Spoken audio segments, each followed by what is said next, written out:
वो एक तरह से आपकी पीठ सेकने का काम करती है। अच्छा चलो काफी अच्छा है, मतलब दोनों मसाज का जी मजा जी मिल जी जाता है इसमें।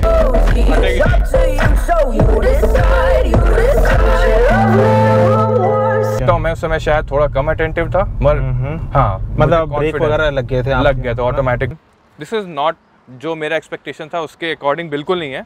और टचन फील हर एक मटेरियल का, कहीं भी आपको हार्ड प्लास्टिक्स ऐसे नहीं दिखेंगे। जहाँ भी हार्ड प्लास्टिक्स हैं वहाँ टेक्सचर भी उन्होंने अच्छा दिया है। Hey guys, welcome back to Motovees. भाई आज हम बात करने वाले हैं अपने Hyundai वर्ना के बारे में। आपको पता होगा रिसेंटली इसका ग्लोबल एनकैप हुआ था और इसमें इसने 5 स्टार जो है अपना स्कोर जो है अचीव किया है। और आई बिलीव ये आपका जो है आपका एडल्ट और अपना जो चाइल्ड है दोनों में ही है, ठीक है। तो उसी के बारे में बात करने वाले। बेसिकली हमारा ना ओनरशिप रिव्यू होने वाला है, जिसमें इनके ओनर से बात करेंगे भाई उन्होंने ना अपना Hyundai वर्ना को क्यों चूज़ किया। बिकॉज अगर हम मार्केट में देखें तो इसके अगर राइवल्स की बात करें काफ़ी अच्छे सारे आपके पास ऑप्शन आ जाते हैं। यानी कि स्कोडा स्लाविया की बात करें और वॉक्सवैगन वर्टस है, ठीक है। होंडा सिटी आपकी 5th जनरेशन आ जाती है। साथ ही साथ में जो हमारे पास आ जाते हैं सियाज, अगर कोई मतलब बहुत अच्छा माइलेज वगैरह निकालना चाहते हैं और कोई अपने मारुति लवर है तो अपना सियाज वगैरह में भी जा सकते हैं। तो और हमारे जो आज के जो गेस्ट हैं मिस्टर सुमिंद्र जी, ठीक है, वो भी वर्ना लवर हम बोल सकते हैं। बिकॉज इससे पहले भी अपना ना वर्ना जो अपना 1.6 जो डीजल आती थी वो मतलब कि यूज़ कर रहे हैं और अभी भी उनके पास है, ठीक है। तो उसकी ओवरऑल क्या परफॉर्मेंस है अभी तक गाड़ी की, किस तरह से वो गाड़ी परफॉर्म करे, बिकॉज आज भी उनके घर में वो गाड़ी है, ठीक है, चला रहे हैं, उसकी कैसी परफॉर्मेंस है। और जो नई जनरेशन आई है, ठीक है, वर्ना की, उसमें सारे जो डिज़ाइन है, क्योंकि इसका जो डिज़ाइन है थोड़ा सा ना सब्जेक्टिव हो जाए, किसी को डिज़ाइन पसंद आ रहा है, किसी को नहीं पसंद आ रहा है, ठीक है। और ओवरऑल परफॉर्मेंस क्या है ना उसके बारे में हम बात करेंगे। सो आज हमारे साथ है इनके ओनर सुमिंद्र सिंह जी, उनसे हम डिटेल में बात करेंगे सारी।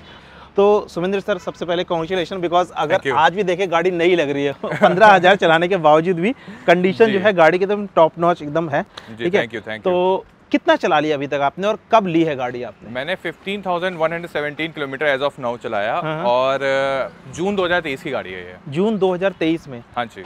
अच्छा, वैसे स्टार्टिंग में जैसे मैंने बताया था कि आप अगर बोले तो वर्ना लवर ही रह चुके हैं, ठीक है, फैमिली में और ऑलरेडी आपके पास है।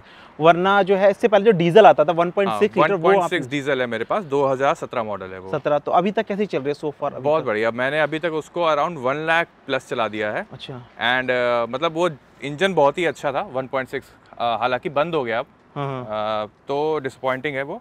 बट वो उसके इंजन की स्मूथनेस और उसका इंजन का जो पिकअप है एंड जो माइलेज, बाकी गाड़ी में थोड़ी बहुत बॉडी में दिक्कत है, पर engine is still a gem और वो अभी भी बहुत बढ़िया चलता है। अभी खुला नहीं अभी तक इंजन? नहीं, इंजन अभी तक नहीं खुला। और ट्रांसमिशन कैसा है उसका? अभी ट्रांसमिशन अभी भी स्मूथ है। मैंने आज तक सस्पेंशन के अलावा उस पर मैंने किसी चीज़ पे काम नहीं करा है। इंजन पे नहीं काम हुआ है और आपका ट्रांसमिशन पे नहीं काम हुआ। अच्छा, इंजन ट्रांसमिशन में काम बिल्कुल नहीं हुआ, ठीक है, जो कि गाड़ी का हार्ट माना जाता है, मतलब कि, ठीक है। अच्छा, और अभी अगर हम इस गाड़ी की बात करें, मतलब उसका ओवरऑल एक्सपीरियंस आपका वर्ना का अभी तक जो गाड़ी की वाली वो सब कुछ प्लस टोटल Hyundai का जो मेरा सर्विस एक्सपीरियंस रहा और आफ्टर सेल्स एक्सपीरियंस रहा वो बहुत ही टॉप नॉच था। मुझे आज तक उनकी तरफ से कोई कंप्लेन नहीं आया कि मुझे जाना पड़े। अच्छा। तो मेरा एक इंक्लाइन बना हुआ था Hyundai की तरफ। अच्छा, Hyundai की तरफ से, तो आपने दोबारा 20 में गए? जी। अच्छा, सिर्फ यही रीज़न था या फिर और भी? बिकॉज अगर हम यहाँ पे वर्ना की बात करें या फिर इसके राइवल्स की बात करें तो इसमें हमारे पास और भी ऑप्शन आ जाते हैं, जैसे वॉक्सवैगन वर्टस बहुत अच्छा ऑप्शन है, स्लाविया बहुत अच्छी गाड़ी है, अच्छी परफॉर्मेंस है, गाड़ी का इंजन ही बहुत अच्छा एकदम, जब चलाने में आपको फील होता है अलग से, परफॉर्मेंस ओरिएंटेड कार है, ठीक है। इसके अलावा होंडा सिटी, ठीक है, वो आप जा सकते हैं तो उसमें। साथ ही साथ में सियाज का भी ऑप्शन है, बट सियाज का थोड़ा सा इकोनॉमिकल साइड में आ जाती है, इकोनॉमिकल साइड पे, हाँ। बट अगर हम फिर भी अगर सिटी की बात करें और जो स्कोडा स्लाविया वर्टस की जो कि सिस्टर कंसर्न है दोनों अपनी, उसमें जाए तो वो भी काफी अच्छे ऑप्शन हो जाते हैं। बिल्कुल। उनकी टेस्ट ड्राइव वगैरह ली थी आपने? हाँ, मैंने एक्चुअली नवंबर 2022 में स्लाविया बुक करा दी थी and I was in total love with that car. और मैंने उसकी फिर उसी टाइम के अराउंड शायद वर्ना का आपका इसका लॉन्च की वो आई, टीजर दिया Hyundai ने, तो मुझे डिज़ाइन पसंद आया, मतलब काफ़ी तीखा सा डिज़ाइन लग रहा था, तो मैंने कहा लेट्स वेट इट आउट। और मेरे Hyundai में पिछले ओनरशिप की वजह से थोड़े बहुत कॉन्टैक्ट्स भी थे, तो उन्होंने लीक्ड पिक्स और ये सब मुझे काफ़ी पहले दिखा दी कि अगर आपको लेना है तो ये गाड़ी है। तो मुझे तो पसंद आई। Slavia and Virtus are a good looking car, no doubt. उनकी डिज़ाइन लैंग्वेज थोड़ी यूरोपियन है, थोड़े बोल्ड लाइंस हैं, बट दिस वन कैरीज ना थोड़ा सा तीखापन जो आया है, ये चीज़। हाँ, आगे का मैं मानता हूँ कि डिज़ाइन बहुत ही बिजी कर दिया उन्होंने, बट थोड़ा बेटर हो सकता था, बट ओवरऑल मुझे ज़्यादा डिज़ाइन वाइज बेटर ये लगी। इंक्लाइन कुछ ज़्यादा ही है, पता नहीं कुछ ऐसा लगता है। हाँ, इंक्लाइन नहीं, एक्चुअली मुझे ऐसा लगता है इनको फ्रंट थोड़ा सा कम बिजी रखना चाहिए। अगर इंक्लाइन लेके आना था तो आप पूरा इंक्लाइन लाते, पूरा स्पोर्टी लुक देते। अगर आपको फ्रंट पैनल बड़ा रखना था तो आप शायद वही कर देते। दोनों के मिक्स मैच से थोड़ा डिज़ाइन बहुत बिजी हो गया है। तो इसको ही छुपाने के लिए मैंने इसका ये और कुछ मॉडिफिकेशन। अच्छा, ये मॉडिफिकेशन तो नहीं बोलेंगे, बहुत सूदिंग सी मॉडिफिकेशन है, ऐसा नहीं बोल सकते हैं, बहुत सटल कह सकते हैं ना। इसमें बहुत मैच भी करी, बिकॉज ये जो है आपके कंपनी के ही, आपने बताया ये कंपनी का है, एरोफिन्स कहते हैं इन्हें। अच्छा, क्या कॉस्ट क्या पड़ी थी इनकी एरोफिन्स की? दिस इज 399 पेयर जी। अच्छा, काफी सही लग रहा है, मतलब अच्छे ही लग रहे हैं, मतलब फ्रंट प्रोफाइल को एनहांस कर रहे हो, प्रोफाइल को थोड़ा वाइड कर दिया है। और एक मैंने आफ्टर मार्केट ये कराया, स्मोकी कराया इसको, और ये लोगो, ये दोनों थोड़ा आइसोर है डिजाइन में, काफी ज्यादा। अगर ये वाइट रहते तो काफी ज्यादा मतलब ये एलिमेंट दिखता है। ऐसे क्या होता है कि आपका जो लुक है गाड़ी का वो आपकी पूरी गाड़ी का आ रहा है, वरना ये चीजें बहुत ज्यादा उभर के आती हैं, तो ये भी बेकार लगा था मुझे। तो ओवरऑल मैं आपको पुरानी बात पे आते हैं कि स्लाविया क्यों नहीं ली। तो मैंने स्लाविया की टेस्ट ड्राइव ली 1.5 TSI, और मैंने उसका टॉप मॉडल बुक कर दिया था। फिर जब ये आया, मैं अपनी वाइफ के साथ गया, तो स्लाविया की एक प्रॉब्लम थी जो मैंने प्रीवियस ओनर से बात की थी कि there was a rattling issue. उसमें एक रैटलिंग इशू था कि 1-1.5 साल से उनके पास गाड़ी थी, 1 साल के आसपास, तो उनको 1-2 चीज़ें जैसे पैनल्स, डोर पैनल्स के पास और सेंटर कंसोल में कुछ जगह प्रीवियस ओनर ने बोला कि थोड़ी सी वाइब्रेशन, रैटलिंग नॉइज़ है, हल्की। तो फिर मुझे ये बात मेरे दिमाग में आया कि मैं 20 के आसपास की गाड़ी ले रहा हूँ और मुझे अराउंड वो 21-22 की पड़ रही थी, और मुझे अगर रैटलिंग नॉइस लगेगी 1 साल के अंदर तो वो मेरे लिए डिसअपॉइंटमेंट है। तो फिर ये मैंने, उसके बाद मेरी वाइफ जब अंदर बैठी इसके, तो उनको स्लाविया का इंटीरियर नहीं पसंद आया, कह रहे कि मुझे इसमें मतलब जितना मैं पैसा पे कर रही हूँ उस हिसाब से मुझे फीचर्स भी कम दिख रहे हैं। हालांकि अब उन्होंने निकाल दिए फीचर्स, काफ़ी फीचर्स। तो अगर अभी भी बात करें तो उसमें फीचर्स कम एज कम्पेयर टू, अगर हम वरना से देखें, क्योंकि सबसे बड़ी बात उनकी स्क्रीन का साइज बहुत ज़्यादा साइज नहीं था, और क्या बोलते हैं उनके अंदर एडैस नहीं था। एडैस आजकल मेरी ड्राइव में तो मुझे बहुत ही फायदा मिला है। 360 नहीं आता है, नहीं, इसे बहुत बड़ा मिस है। हालांकि हम फीचर्स के मामले में हुंडई को बहुत ही लीनियंट मानते हैं, बट इन्होंने मिस किया। कॉस्ट कटिंग हो सकती है, अब पता नहीं, लेकिन इसमें अगर दे देते हैं ना, बहुत ज़्यादा प्लस पॉइंट हो जाता है, बहुत ज़्यादा प्लस पॉइंट हो जाता है, और अभी भी मुझे प्लस पॉइंट ही लगता है। हालांकि स्लाविया हो गई, वर्टस हो गई, they are totally drivers car. आप उन्हें चलाएं, आपका मतलब दिन बन जाएगा। और इस कार में उस कार में ड्राइविंग में 19-20 का फ़र्क मानता हूँ। दूसरा जो मुझे पॉइंट लगा, उनके सस्पेंशन काफ़ी फर्म थे, जो हालांकि अगर आप एंथुसियास्टिकली ड्राइव करोगे तो आपको बहुत ही मतलब मज़ा आएगा चलाने में, और बहुत ही स्टेबल फील होगी। बट ओवरऑल लो स्पीड्स पे, ख़राब रास्तों पे वो चीज़ जोल्ट ज़्यादा करती है, मतलब टूटे रास्तों पे बहुत ज़्यादा जोल्ट होता है उससे। मैंने उसको ऑफ रोड भी ट्राई किया था थोड़ा स्लाविया को, एक प्रीवियस ओनर के थ्रू, तो फिर वो भी चीज़ मुझे नहीं पसंद आई। इसमें सॉफ्ट सस्पेंशन है, तो देखिए हम कितनी हाई स्पीड ड्राइविंग करते हैं, बहुत कम ही इंडिया में आप हाई स्पीड ड्राइविंग कर पाओगे, ज़्यादातर स्लो या बैड रोड्स पे ही हमारी ड्राइविंग होती है। करेक्ट। तो उस पर मुझे इसका जो फीचर था या उसका सस्पेंशन का जो सेटअप था वो ज़्यादा बेटर लगा। अंदर सस्पेंशन की ना नॉइज़ आती है, ना आपको हार्ड बम्प्स फील होते हैं। अच्छा, एनवीएस लेवल भी काफी कंट्रोल होंगे अंदर। एनवीएस लेवल मैं कहूंगा कि बेस्ट इन सेगमेंट इसका मैं क्लेम कर सकता हूं। अच्छा, और सिटिंग कंफर्ट वगैरह की बात करें तो ओवरऑल सिटिंग का कंफर्ट वगैरह कैसा है? बिकॉज अगर हम सिडान बॉडी टाइप की बात करें, नो डाउट उसमें काफी अच्छा होता है, बिकॉज डिक्लाइन वगैरह भी, और वाइड है, काफी ज्यादा ओपन हो रहा है ना, डोर भी काफी वाइड ओपन है ना। और म्यूजिक सिस्टम की तो बात ही ना करें, बॉस के सिस्टम से, हाँ ठीक है। और इसमें हाँ, जैसे हम सिटिंग की बात कहते हैं, सिटिंग फ्रंट सीट इसके वो वेंटिलेटेड है या नॉर्मल है? हाँ, हीटेड एंड वेंटिलेटेड दोनों है, और राइट साइड पैसेंजर वाली है वो इलेक्ट्रिकली वो एडजस्टेबल है। अच्छा, ये आपके जो मतलब जो ड्राइवर साइड है दैट इज इलेक्ट्रिकली एडजस्टेबल, और वो जो है मैनुअल है? वो मैनुअल है, मैनुअली होगी, ठीक है। और बट बोथ जो सीट्स हैं आपकी हीटेड है, हीटेड एंड वेंटिलेटेड, वेंटिलेटेड दोनों ही। ओके यार, फाइनली अभी हम गाड़ी के अंदर भी आ चुके हैं और थोड़ा सा ड्राइव करते करते बात करते हैं। तो सुमित भाई, थोड़ा सा ना हम स्टार्टिंग में अगर जैसे हमने बात करी थी कि आपने इसमें स्लाविया वर्टस वगैरह भी देखी थी, काफी अच्छी, मतलब बात करें उससे ड्राइविंग वाली गाड़ी है, मतलब कि अगर आपको अच्छी परफॉर्मेंस ओरिएंटेड गाड़ियां देखनी है तो आप उसमें स्लाविया का नाम सबसे पहले आता है, स्लाविया वर्टस वगैरह में आप जा सकते हो। बट आपने उसको ना लेकर के इसको ऑप्ट किया है, तो उसके पीछे आपका इंटीरियर का था, जैसे बताया था, interior one of the main reasons था। तो उसमें क्या चीज आपको इसमें प्लस पॉइंट लगा? देखिए, पहली बात तो ये जो स्क्रीन का लेआउट है आपका, ये जो सिंगल लेआउट है, ये अपने आप में एस्थेटिकली प्लीजिंग लगता है ना। तो आप इसको देखते हो कि हाँ, गाड़ी में जब आप सीधे घुसते हो मॉर्निंग में, तो एक आपको एक अच्छा सा मतलब आती है गाड़ी, स्टार्टिंग करो आप, वेलकम चाइम देगी, ये देगी, मिरर्स खुल जाएंगे, तो एक फील गुड फीलिंग होती है कि भाई मैंने पैसे दिए, पैसे जब लगाए तो वर्थ है यार, वर्थ है। और टच एंड फील हर एक मटेरियल का, कहीं भी आपको हार्ड प्लास्टिक्स ऐसे नहीं दिखेंगे, जहाँ भी हार्ड प्लास्टिक्स हैं वहाँ टेक्सचर भी उन्होंने अच्छा दिया है। ओके, तो ओवरऑल टच एंड फील बहुत ही मैटर करता है लॉन्ग रन में। आप जब एक एज अ ओनर देखते हो कि हाँ, आपकी गाड़ी 8 साल, आप कोई भी गाड़ी लोगे 4 साल 5 साल तो आप रखोगे ही रखोगे। तो जितना अच्छा मटेरियल होगा आपकी गाड़ी उतनी अच्छी से एज करेगी। बेकार मटेरियल होगा, वाइटिंग होने लगेगी, खुरच आने लगेंगी, तो आपको खुद नहीं अच्छा लगेगा। अच्छा, तो मतलब कि अगर हम वैसे प्लस पॉइंट की बात करें, इसका प्लस पॉइंट वेर्टस और स्लाविया से ही हो जाता है। हाँ। कि इसका इंटीरियर ठीक है। अभी जैसे यहाँ पे एक चीज और है कि इंटीरियर और क्या एक्सटीरियर की हम बात करें तो यहाँ पे इसमें आपको ना डिस्क नहीं मिले इस वेरिएंट में। जी जी। तो वो चीज आपको थोड़ा सा नेगेटिव लगी। ये चीज आपके ना, चलो स्लाविया और उसमें वेर्टस तो है ही नहीं, उसकी तो हम बात करें उसमें डिस्क दे ही नहीं रखे रेयर में, बट इसमें डिस्क का ऑप्शन है, चारों डिस्क मिल जाते हैं इसके अदर वेरिएंट में, बट इस पे नहीं दिया, जबकि ये टॉप वारंटी में आता है। ये एक्चुअली टॉप है आपका मैनुअल का। अगर आप इसके डीसीटी गियर बॉक्स पे जाओगे, जो ऑटोमेटिक गियर बॉक्स है, तो उसमें आपको 2 चीजें ज्यादा मिलती हैं। एक तो अडेप्टिव क्रूज कंट्रोल और दूसरा रियर डिस्क ब्रेक।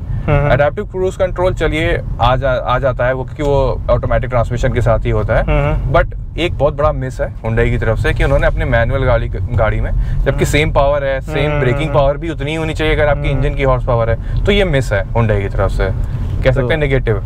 बिल्कुल। अब चाहे उन्होंने कुछ भी R&D की हो इस पे, R&D से ज्यादा मुझे कॉस्ट कटिंग लगती है। चलो ठीक है। अच्छा, और ये जैसे कि ऑप्शनल है तो इसमें आपको सनरूफ और कितनी ज्यादा यूज्ड है आपके लिए सनरूफ? देखिए क्या होता है ना कि गिमिक है, मतलब ऐसा मेरा यूज इतना है कि मैं कभी पहाड़ों में जा रहा हूँ तो मैंने खोल ली, वरना तो आप वेदर अपने कंट्री का जानते ही हो, कितनी बार आप खोलोगे, क्योंकि एसी की परफॉर्मेंस उससे बहुत तेजी से गिरती है अगर आप पे सीधे डायरेक्ट सनलाइट पड़ रही है। तो आप रात में खोल सकते हो या फिर पहाड़ वगैरह पे या कहीं अच्छे मौसम वाली जगह पे। तो मतलब मेरे लिए कोई डील ब्रेकर चीज नहीं थी, अगर नहीं भी देते तो चल जाता। ठीक है, दिया तो कोई बात नहीं। वैसे सुमेंद्र, आपने जैसे बताया ना कि पहाड़ों पे जाने की बात, तो जैसे कि आपने स्टार्टिंग में जब हम आपसे मिले थे तो आपने बताया काफी ज्यादा आपने इसे ऑफ रोड तो नहीं बोलेंगे, बट यही पहाड़ों की साइड आप गए हैं। 10-15 हजार जो किया है आपने किलोमीटर्स में कवर, उसमें कुछ 1000 किलोमीटर जो है, कुछ नहीं तो आप बता देना कितना एग्जैक्टली वो आपका पहाड़ों का है, बाहर मनाली उस साइड के एरिया का है। तो अभी तक वो ओवरऑल एक्सपीरियंस इस गाड़ी के साथ कैसा रहा है? अगर कोई इसको ऑप्ट करता है तो वहां जाने के लिए कैपेबल है ये गाड़ी? जी, मैं आपको बताऊंगा कि मैंने अभी तक पहाड़ों की जो 2-3 ट्रिप्स की हैं, मैं से तुंगनाथ गया चौपटा होते हुए, मैं श्रीनगर गया हूँ, सब कुछ दिल्ली, स्टार्टिंग पॉइंट सबका दिल्ली है, और उसके बाद मनाली वाला एरिया वो आपका घूमा हूँ मैं, और ऐसे मैंने कई जगह गया हूँ, और कुछ ऑफ बीट प्लेसेस भी गया, जैसे मैं मनाली गया हूँ तो कुछ ऑफ बीट प्लेस पे निकल गया। तो अब वहाँ पे मुझे जो कोई ऐसा मुझे कभी दिक्कत नहीं है, आप मानोगे नहीं। 170 mm इसकी क्लेम्ड ग्राउंड क्लियरेंस है, बट मेरी गाड़ी आज तक छुई नहीं है। जबकि मैं, आप जो लोग जानते होंगे जम्मू श्रीनगर हाईवे, आप काफ़ी सुनते होंगे न्यूज़ के बारे में उसके भी, तो अभी वो अंडर कंस्ट्रक्शन है, और उधर की टनल्स वगैरह काफ़ी मुझे ख़राब रास्ता मिला, मतलब रास्ता ही नहीं था पहाड़ पे, और मड, स्लज, पत्थर ये सब थे, और मैं बहुत ही स्लो चल रहा था। ऑब्वियस सी बात है, SUV होती मैं थोड़ा फास्ट जाता क्योंकि मुझे टेंशन नहीं होती, बट सेडान थी, मैं स्लो चल रहा था, मैंने अपनी गाड़ी बचा के निकाली और ज़्यादा फर्क नहीं आया मेरे डेस्टिनेशन में। और एक SUV पहुंची तो 10 मिनट पहले पहुंच जाती। हाँ, आपके पास अगर सेडान है तो आपके पास जो मुझे जाने में जो मजा आया ना वहाँ पे, मैं 800 किलोमीटर प्लस तक मैं चलाते चला गया, और मुझे कभी बीच में ऐसा नहीं लगा कि मुझे एक्सर्शन आ रहा है। मुझे मतलब मैंने रेस्ट लिया, ऑब्वियस ही बात है, रेस्ट लेने चाहिए, और बट मुझे एक्सर्शन 0 आया और मजा आया मुझे ड्राइविंग का ना। I still remember that drive. Okay, यानी कि आपने वैसे थोड़ा सोच समझ के चलाया था कि कहीं पहाड़ पत्थर वत्थर आ रहे तो टच ना हो, या फिर ऐसी चला? नहीं, ब्लाइंडली तो मैं नहीं चला पाऊंगा, क्योंकि आगे का इसका अप्रोच एंगल वगैरह इस गाड़ी का इतना अच्छा नहीं है।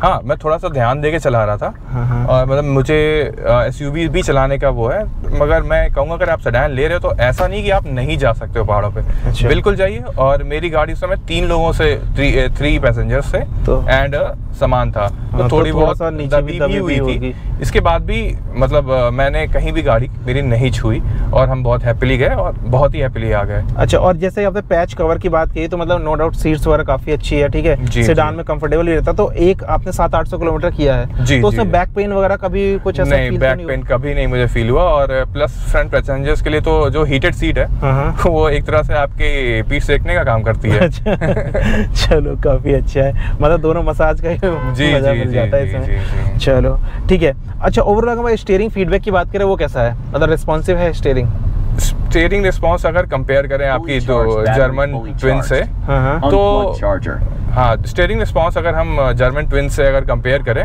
तो ऑब्वियसली 19-20 है, इसका थोड़ा कम है।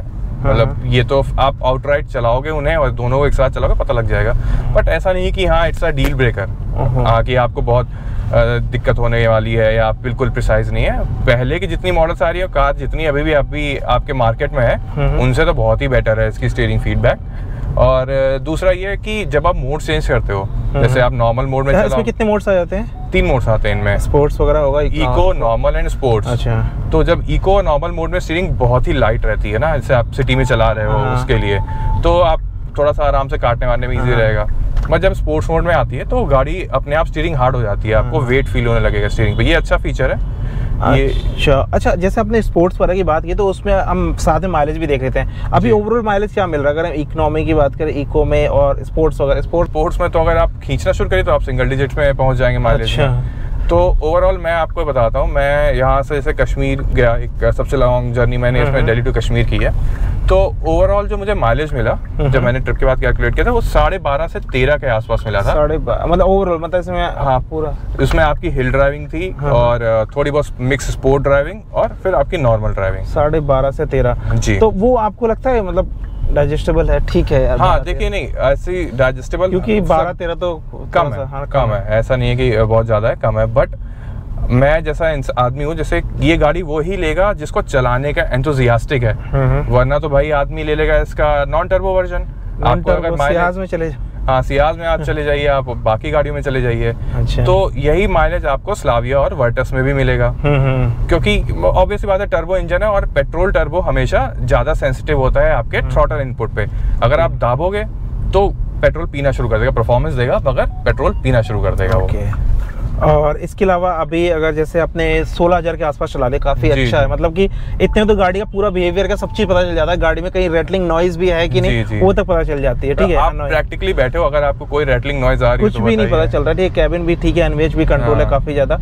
अच्छा, अभी इसमें हम थोड़ा सा सस्पेंशन और ब्रेकिंग की बात करें, ब्रेकिंग बाइट कैसे, मतलब कि अगर जैसे हमने हाईवे वगैरह पे चलाया होगा, एक्सप्रेस वे पे सडन कभी ब्रेक मारने पड़े हुए, पैनिक ब्रेकिंग वगैरह, वो कितने ज्यादा अच्छी है? देखिए, ब्रेकिंग मैं कहूँगा कि बहुत ही एक्सीलेंट तो नहीं है, बट हाँ अच्छी है। आपको ऐसा कुछ कमी नहीं लगेगी हाँ ब्रेक कम है। मैं थोड़ा और चाहता कि और हो सकता था, अगर डिस्क वगैरह हो जाते तो, हाँ डिस्क हो सकते थे तो और बेटर ब्रेकिंग हो सकती थी। बाकी जो ब्रेकिंग की चीजें हैं वो आपका एडास बहुत अच्छे से संभालता है। जैसे मैं एक दो सिचुएशन ऐसी आई है कि मैं हाईवे पे अराउंड 100+ चल रहा हूँ और सामने अचानक कोई चीज आ गई, तो आपका एडास पहले से ब्रेकिंग करना शुरू कर देता है उस चीज को डिटेक्ट करके, जैसे इसकी रडार के रेंज में आती है।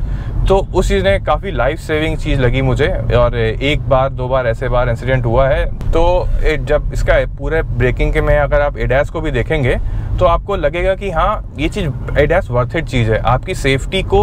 मेरे पास प्रैक्टिकल एग्जांपल्स भी हैं इस चीज के जो मैंने एक्सपीरियंस किए कि हाँ इसने मेरी जान बचाई है एडास ने।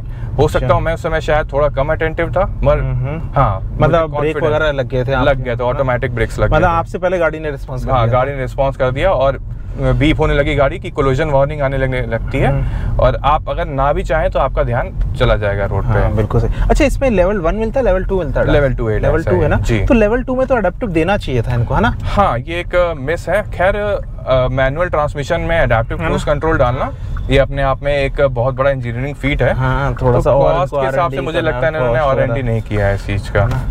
तो ठीक है, चलो एनी हाउ जो भी है L2 मिल जाता है, ठीक जी, है। जी जी उसमें आपका स्टीयरिंग असिस्टेड स्टीयरिंग है, तो जनरली 800-900 किलोमीटर अगर आप करने की सोच रहे हो, मैंने 500 किलोमीटर्स भी, और उसमें अगर ऐसी रोड्स हैं जिन पे सारी मार्किंग्स बनी हुई हैं तो आपकी ड्राइविंग इनपुट सिर्फ 30 to 40% रह जाता है। बाकी गाड़ी आप बीच लेन में रखिए, 90 पे क्रूज कंट्रोल कर दीजिए और बस चलते रहिए, स्टीयरिंग पे हाथ रखिए। हाँ अटेंटिव जरूर रही है, ये मैं कहूँगा कि ये टेस्ला नहीं है, आप अटेंटिव जरूर रहे। और आज की अगर इस रोड की बात करें, हमारे सामने भी देखो यहाँ पे कोई लाइनिंग वगैरह नहीं, तो यहाँ पे क्या ही हाँ यहाँ करेगा। बाकी आपके कोलिजन वार्निंग ये सब तो मतलब ऑलवेज ऑन है।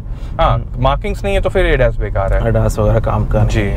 ठीक है। अच्छा, तो यार एक बार ना इसमें ना इसके स्पीकर्स के आउटपुट भी सुन लेते हैं। और एक चीज बता दो, यहाँ पे आपको आप भी खुद ही बता दो, 8 स्पीकर, और मतलब एक तो सेंट्रल आपका आगे है, हाँ पीछे आपके 2 सबवूफर, और फिर 4 स्पीकर डोर में और 2 आपके ट्वीटर्स है। और आउटपुट कैसा है? आउटपुट मैं तो कहूँगा कि आप खुद सुन लीजिए। और अभी तक मुझे जितनी भी सेगमेंट इस सेगमेंट की गाड़ी में सबसे बेस्ट स्पीकर लगे हुए हैं। बॉस के स्पीकर, बॉस के स्पीकर से तो नेम इज एनफ वाली चीज है। तो ये आप सुनो एक बार।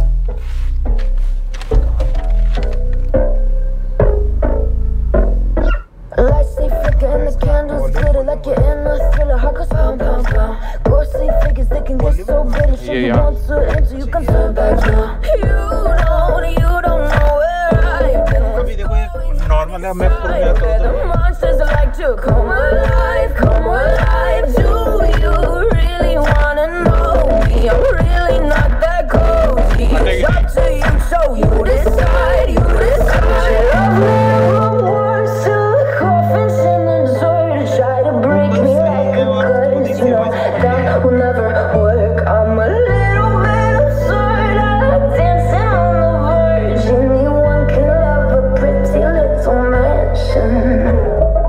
Could you love a haunted, haunted house?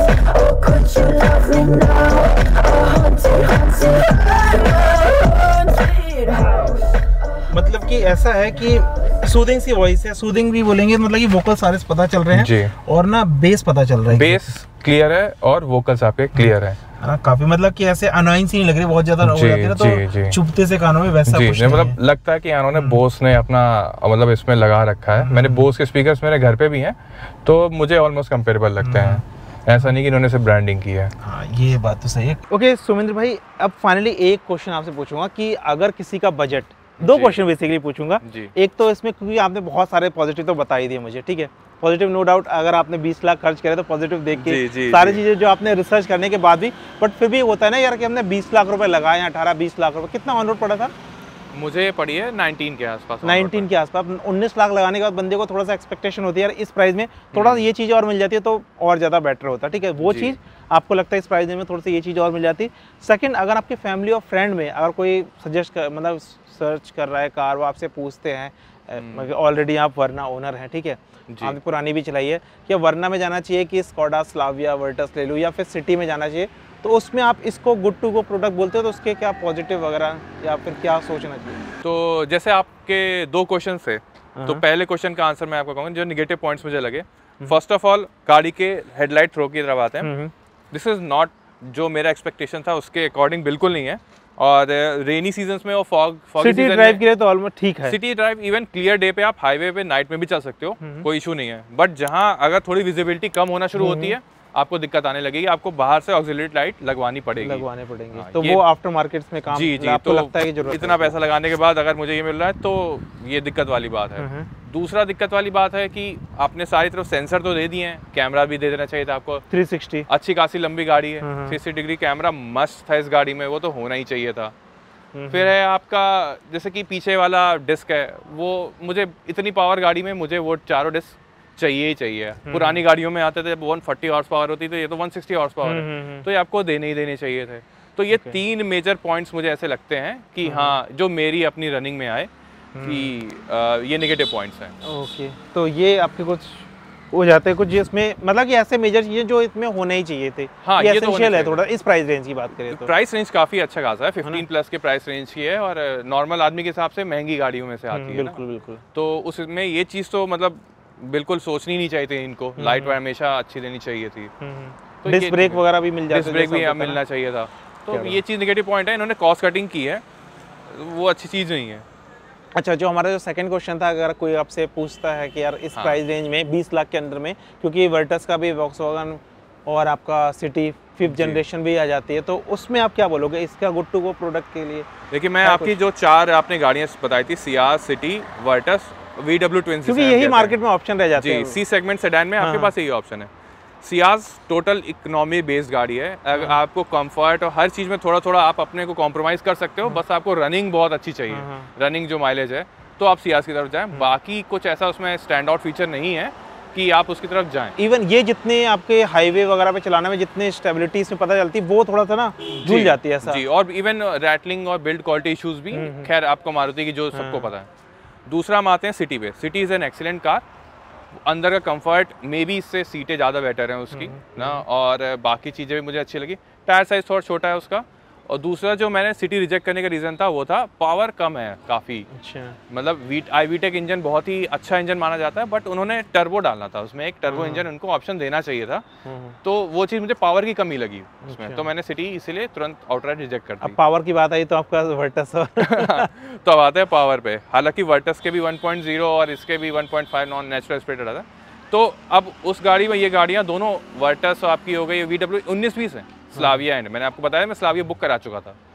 उसमें और इसमें आपका फ़र्क ये है कि अगर मैं कोई रिकमेंड करूंगा किसी को तो ये बोलूँगा कि देखिए भाई, अगर आप प्योरली परफॉर्मेंस ओरिएंटेड हैं कि आपको सस्पेंशन भी फर्म चाहिए, कि थोड़ा बहुत मुझे स्टेबिलिटी चाहिए मोड़ते समय, मुझे उबड़ खाबड़ मैं सह लूँगा, और मुझे अंदर इंटीरियर की दिक्कत नहीं है, मुझे स्टीयरिंग में पूरे मज़े चाहिए, तो आप ले लीजिए VW ट्विंस। मतलब इसमें आपको कोई उसमें दिक्कत ही नहीं होनी है।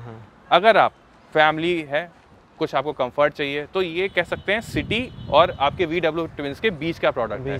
ये दोनों काम करता है, आपको कंफर्ट भी दे रहा है और प्लस आपको पावर भी दे रहा है। तो ना ये कंफर्ट, मतलब सिटी वाला कंफर्ट भी आप इससे दोनों जगह से कॉम्प्रोमाइज नहीं करता, दोनों जगह पे बेनिफिट मिल जाते हैं ना, दोनों तरफ से बेनिफिट्स मिलते हैं इसके। हाँ, high speed stability VW twins से कम है थोड़ी, मैं कहूँगा ये बात। मुझे ये चीज़ फील हुई है गाड़ी चलाने में, बट मेरे लिए हाई स्पीड स्टेबिलिटी इतनी मैटर करती नहीं है, तो मैं इस पे आ गया। अच्छा, तो फाइनली यार ये था मतलब सुमेंद्र भाई का इनपुट बोल सकते हो, ठीक है। उन्होंने अभी तक जो 16,000 में जो भी अपना फील किया है, ठीक है, उन्होंने अपना सारी चीज़ बता दिया पूरा निचोड़ के। और आई होप ये वीडियो भी हमारी थोड़ी सी लंबी हो गई है, बिकॉज यार ये जो प्रोडक्ट है ना यार, अगर हम जैसे भाई ने बोला था, सुमेंद्र भाई ने, कि इनका जो हुंडई का फ्लैगशिप है, ठीक है, और मतलब हुंडई अगर बात करें क्रेटा और इसके ही जानी जाती है वर्ना से, ठीक है भाई। क्रेटा एक अच्छा सेगमेंट पूरा CSUV सेगमेंट तो अभी राज कर रहा है ना, वो उसमें है। और इस पे भी अगर हम बात करें तो ये भी नो डाउट अच्छा खासा मार्केट कैप्चर करती है, ठीक है। तो उसमें कुछ चीजें हैं जो यहाँ पे अगर प्लस पॉइंट हो जाए उसकी, अगर मतलब जो चीजें अगर ऐड हो जाती है, कैमरा वगैरह और डिस्क ब्रेक वगैरह और कुछ ये हेडलैम्प वगैरह में थोड़ा सा काम हो जाए, तो प्लस पॉइंट इसके लिए हो जाएगा, ठीक है। बाकी आप अपनी नीड के अकॉर्डिंग, जैसे सुमेंद्र भाई ने बोला कि जिसको परफॉर्मेंस ओरिएंटेड चाहिए थोड़ा सा कॉम्प्रोमाइज कर सकते हो, कॉस्मेटिक वगैरह इंटीरियर वगैरह को देख करके तो उसमें जा सकते हो, अदरवाइज इसमें जा सकते हो। बहुत ही मुझे इसकी इनलाइन अगर ये निकालते हैं, जैसे आपकी वेन्यू के इनलाइन आई और i20, तो मुझे बहुत ही वेट है इसकी इनलाइन। अच्छा, इसकी इनलाइन अगर जब आ जाए तो वो बहुत ही जबरदस्त कार होगी, मतलब इसके कुछ पॉइंट और बढ़ जाएंगे, ठीक है। जी। तो आपकी नीड के अकॉर्डिंग जो भी आपके यहाँ से आपके मैच करते हैं, जो आपकी रिक्वायरमेंट, उसके अकॉर्डिंग आप जो अपनी बुकिंग वगैरह ले सकते हो, ठीक है। कंफर्ट और परफॉर्मेंस इन तीनों के बीच में आपको देखना है ना, तो वो आपको देखना है। और कुछ नेगेटिव भी आपको बता दिया। तो आपके यार कोई फ्रेंड यार इस चीज़ में मतलब कि कंफ्यूज है ना कि वर्टस ले, स्लाविया ले, कि इसमें वर्ना में जाए, तो उनके साथ ये वीडियो भी शेयर कर सकते हो। एक 16,000 का अच्छा लॉन्ग टर्म ओनरशिप रिव्यू है, ठीक है, उनके लिए हेल्पफुल भी हो जाएगा डिसीजन लेने में। सो फाइनली फिर मिलते हैं किसी नेक्स्ट वीडियो में। अगर वीडियो पसंद है, वीडियो को लाइक कर दो, चैनल को सब्सक्राइब कर दो, और आपके जो भी फ्रेंड के साथ शेयर भी कर सकते हो वीडियो, ठीक है। सो थैंक यू भाई, थैंक्स फॉर कमिंग।